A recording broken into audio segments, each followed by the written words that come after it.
अरे कुछ तो सीख अपने भाई से बेअकल। हूँ यार, मैं बेअकल हूँ, मैं नारायण।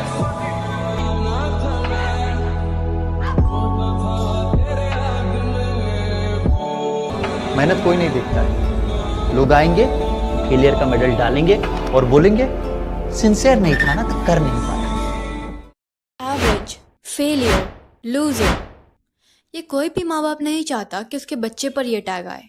ना ही हम बच्चे चाहते हैं, लेकिन क्यों ना चाहते हुए भी हम इस जाल में फंस कर रह जाते हैं।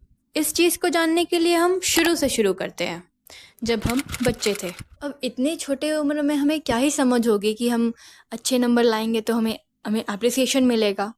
हम तो बस थोड़ा बहुत पढ़ते और फिर अपनी खेल कूद में लग जाते, और उससे जो नंबर आते उससे हमारी रिपोर्ट डिफाइन होती कि तुम इंटेलिजेंट हो और तुम लूज़र हो। जो बच्चा टॉप करता उसको बहुत अप्रिसिएशन मिलता और वो फिर से उस चीज़ को करना चाहेगा। वहीं दूसरे बच्चे को ये चीज़ तो देखने को नहीं मिली, तो फिर वो किस मोटिवेशन से पढ़ेगा? सुनी हुई डांट से। 99% मार्क्स लाओगे तो घड़ी वरना छड़ी। यही साइकिल चलता गया और हम इस लूप के शिकार हो गए और हमारी सबकॉन्शियस बिलीफ की धज्जियाँ उड़ चुकी थी। हम जो बचपन में सोचते थे कि हम इतनी सारी चीज़ें करेंगे, अब वो बस एक सपना ही रह जा रहा है। जब हम बड़े हो गए और कुछ मेहनत करके पढ़ भी लिए, तो हमें ऐसा लगता था कि शायद हमारा पेपर इजी आया है या मैंने जो पढ़ा सिर्फ वहीं से आया। एक दफ़ा तो मेरे साथ ऐसा हुआ कि मेरे क्लास में रैंक 1 आई और मेरे क्लासमेट ने बोला कि तुम्हारा लक अच्छा था, और मैंने उस पर बिलीव कर लिया। कोई शक नहीं है कि मैं भी उसी ट्रैप में थी। इस ट्रैप को एक एक्टिविटी से विजुअलाइज करते हैं। क्या तुम इमेजिन कर सकते हो कि तुम्हारा रैंक 1 आया है ऑल इंडिया में और तुम्हारे घर वाले सब खुश हैं, तुम भी बहुत खुश हो? क्या तुम इस चीज़ को बहुत आसानी से इमेजिन कर सकते हो? अगर नहीं तो तुम भी शायद इस ट्रैप में हो। मैं जब सोच रही थी इस चीज़ को तो मुझे तो हंसी ही आ रही थी। मेरा कैसे हो सकता है? वो जो मेरे क्लास के टॉपर थी वो कहाँ गई? मेरे कज़न्स जो इतने टॉप करते वो कहाँ गए? मेरा कैसे? कंपैरिजन, देख कंपैरिजन है बस। दूसरी बड़ी प्रॉब्लम है वो है डिस्ट्रैक्शन एंड सोशल मीडिया।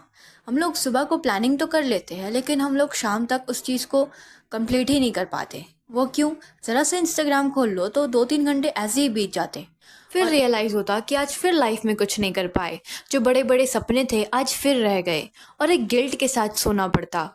इसी तरह एक के बाद एक दिन गुजरता जाता है और हम अपने हज़ारों घंटे इसी तरह वेस्ट कर देते हैं, जिसमें हम अपने खुद के, अपने माँ बाप के सपने पूरे कर सकते थे। पूरी पोटेंशियल और इंटेलिजेंस होने के बावजूद हम फिर से वही रिग्रेट करते।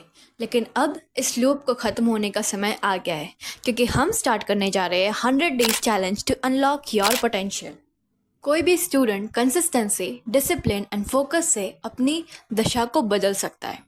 और वो कहते हैं ना कि अगर किसी चीज को दिल से चाहो तो पूरी कायनात उसे तुमसे मिलाने की कोशिश में लग जाती है। इसी मोटिवेशन के साथ हम लोग अपना नेक्स्ट 100 डेज को फुल पोटेंशियल से यूज़ करेंगे। हम लोग जो आधे मन से कर रहे थे आज तक काम, वो अब पूरे के पूरे मन से करेंगे और जी जान लगा करके मेहनत करेंगे। इस 100 डेज चैलेंज के मैंने 5 रूल्स लिखे हैं। आप इसको अपने अकॉर्डिंग चेंज भी कर सकते हैं। First is reduce your screen time up to 30 minutes in any entertaining apps like YouTube and Instagram. कोई भी 30 मिनट से ज़्यादा इंस्टाग्राम और यूट्यूब पे टाइम वेस्ट नहीं करना, क्योंकि हम लोग अब बदलने वाले हैं। और रही बात इस चीज़ की कंसिस्टेंसी मेंटेन करने के लिए, तो मुझे अपना स्क्रीनशॉट भेज देना, मैं उसको अपने कम्युनिटी पोस्ट पे या अपने नेक्स्ट वीडियोस पे अपलोड कर दूँगी। Number 2 is fix your sleep time. अपने स्लीप टाइम को फिक्स करना बहुत ज़रूरी है, नहीं तो कभी हम फ़ोन देखते देखते इतनी देर गुजर जाती है कि पता भी नहीं चलता। इसलिए नेक्स्ट 100 डेज़ के लिए fix your sleep time like 11 to 5 AM और 12 to 6 AM। Number 3 is self study for 6 hours। Every day अगर हम लोग 6 hours स्टडी करते हैं तो हमारी कंसिस्टेंसी से हमारी रैंक बिल्कुल बूस्टअप होगी। और दूसरी बात ये, इस ट्रैप से बाहर निकलने के लिए किसी को मान लो 21 दिन लगे, किसी को 30 दिन लगे, और अगर इसी चीज़ को हम लोग 100 डेज करेंगे तो हम लोग सोचो कि कहाँ पर पहुँच चुके होंगे। Number 4 is read 10 pages of self help book every single day. क्योंकि हम लोग स्टूडेंट्स हैं तो हम लोग ज़्यादा अलग अलग चीज़ों में इन्वॉल्व नहीं होते, इसलिए हमारा माइंडसेट पढ़ाई के अलावा चीज़ों में ग्रो नहीं करता, I mean लाइफ के एस्पेक्ट में।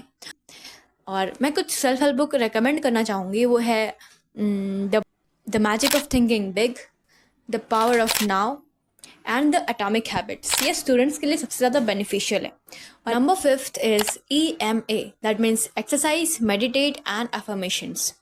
Exercise is for the body and meditation is for the mental health and affirmations is for building confidence to become। इस चीज़ को अगर हम लोग अर्ली मॉर्निंग में करेंगे 20-10-5 मिनट्स के रेशियो में, तो हमारी ओवरऑल ग्रोथ होगी एंड हमारी पढ़ाई में भी एफिशिएंसी बढ़ जाएगी।